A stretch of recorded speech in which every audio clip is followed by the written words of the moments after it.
Il ministro degli esteri Antonio Tajani ha chiamato al telefono la madre di Alberto Trentini per esprimere vicinanza e rassicurarla sull'impegno delle istituzioni. Con una nota di Palazzo Chigi il governo fa sapere di come stia seguendo il caso dell'attivista 45enne veneziano con la massima attenzione fin dall'inizio, attivando tutti i canali possibili per garantire una soluzione positiva e tempestiva.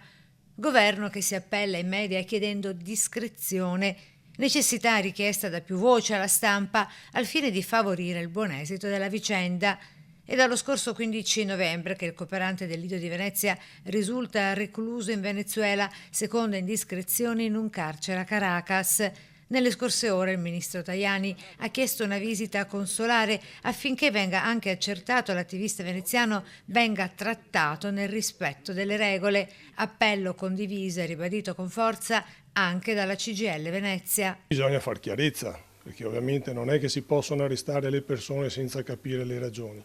Credo che sia giusto capire le ragioni dell'arresto e il governo deve fare tutto il possibile intanto per garantire che il carcere sia un carcere umano, che abbia quelle caratteristiche di rispetto dei criteri umani.